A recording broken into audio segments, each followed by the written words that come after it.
Alright, this is going to be a review of this Hadean, whatever the brand name is, it's not very important, based on the fact that this is from Rondomusic.com, and they have a whole bunch of different brand names that they sell under, and this is basically like an SX branded bass, and they sell Agile on there. I think Agile is made in Korea, though. That would be why they're more expensive. But this is a ukulele bass. If you didn't know that these exist, you must not be aware of Rob Scallon. I think Rob Scallon is the reason that I came to know about these. It's funny to me to think that something that's literally this big can make a deeper sound than an actual bass guitar, and that would be based on these strings. It comes stock with Aquila.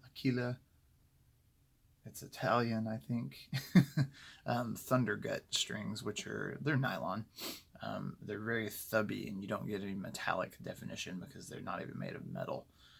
So you get almost like an upright bass sound from something small like this. That's not the reason I bought it. I bought this because my 5-year-old daughter sees me playing bass all the time and wants to play bass. Well, she can't play a regular size bass. She's 5, and there's no way I'm going to buy her a beginner bass. Even a short scale bass, a 30-inch, would still be way too big for her. So I came up with this option. This is a 20-inch scale. It's tiny, like a ukulele. I mean, bigger than a regular ukulele, but I got it for her, really.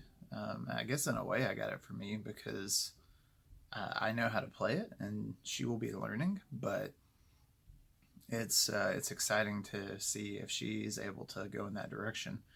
Now, I also didn't want to buy her something that was a toy. This is an actual instrument, and people asked me, because I brought this to a group gathering and played it for some worship music yesterday, and I got some questions like, are those rubber bands? Asking if these were rubber bands, and if if if this was a real bass. Well, that's why I went ahead and just played it.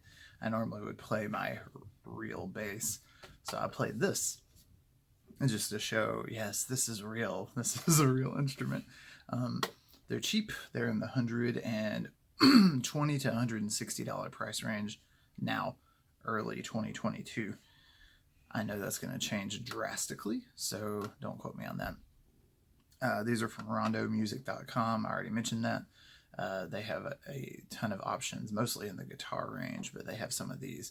Apparently, they are really into the short scale and medium scale bass thing. So, you know, they have basses that are 30 inches, 32 inches, and then regular 34 inch. And then they have these, which are 20.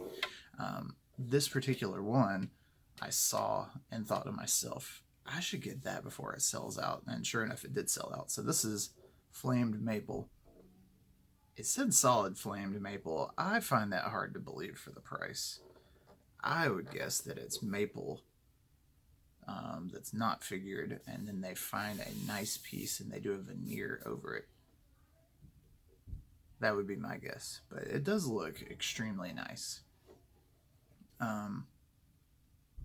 Yeah, it looks very, very nice. This is electric. It has a little control panel here with EQ, volume, and a tuner. And it's actually a good built-in tuner. It has a plate on the back to let you get under the bridge.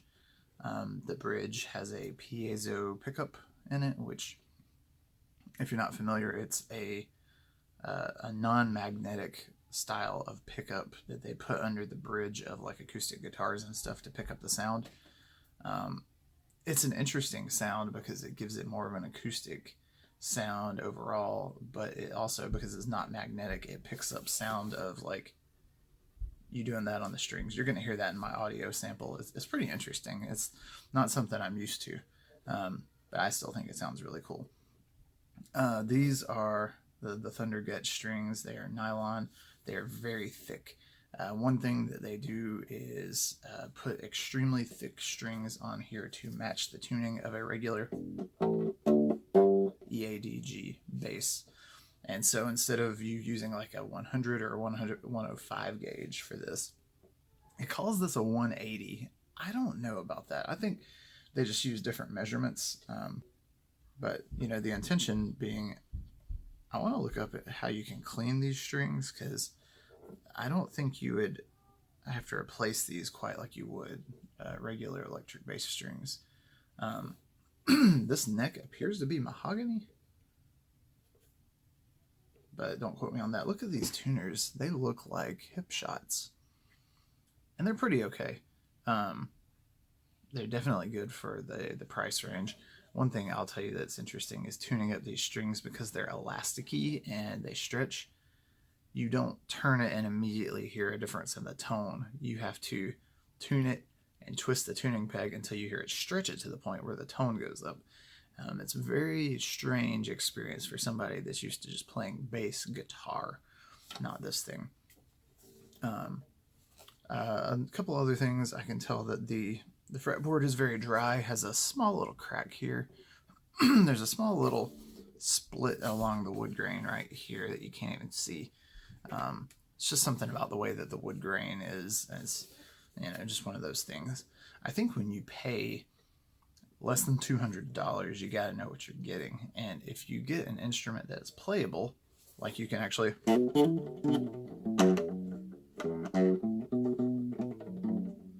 you can play it without struggling. Every note comes through.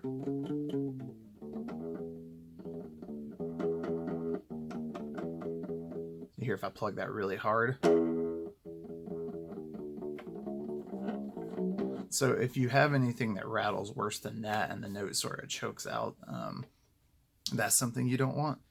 That's not a problem right there. I did make a small adjustment to the neck truss rod in here to sort of straighten it out when it arrived. I could probably maybe notch the bridge or the nut a little bit better to make the setup better than this. Because, again, I've got my daughter in mind. Her fingers are not up to the point where she can just, you know, fret a really big string and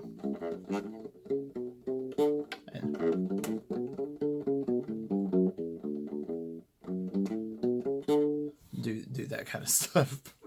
But I'll see how she goes. If I can teach her basic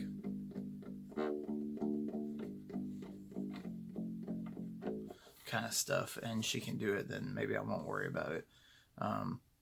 This is kind of a cool alternative to I don't like acoustic basses, and I think if you're doing like an acoustic or an unplugged thing, this would still be way too quiet to play truly unplugged, but it is electric.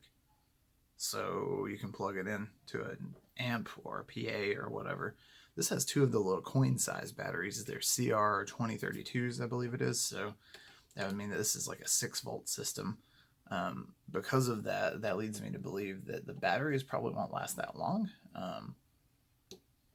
which is probably not that big of a deal. Most of what my daughter's been doing is just playing it like that.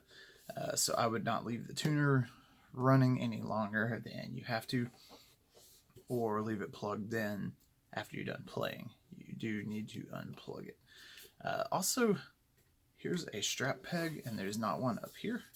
So I believe this is one of those that you would then take the other end of the strap and tie it around the back of the headstock here.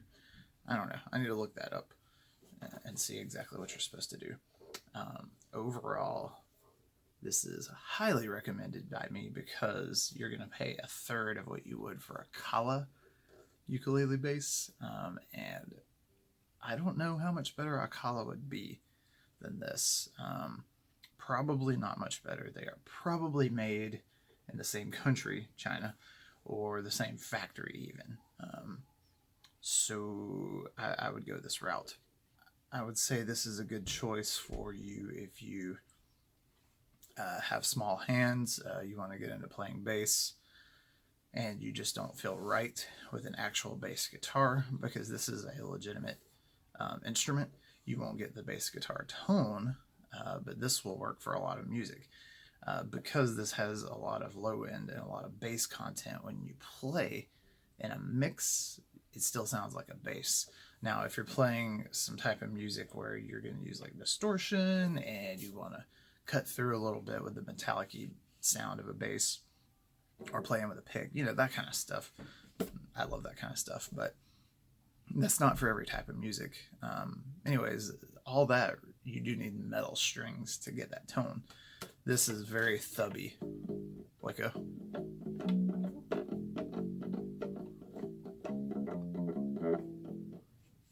that kind of thing. So you could use this for like a type of music where you're doing like a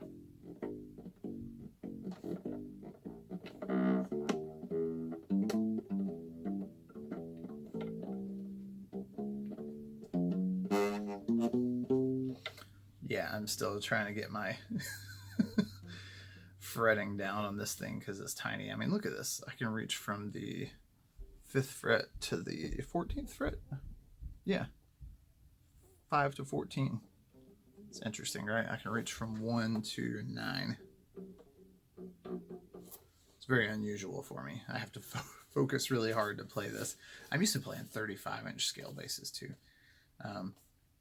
But I digress. This EQ is pretty good, actually. I'm surprised by it. I'm going to show boosting each bass, middle, and treble separately, and then boost all three up to, like, if you're looking at a clock, like 3 o'clock, and show you what that sounds like. Yeah. Enjoy.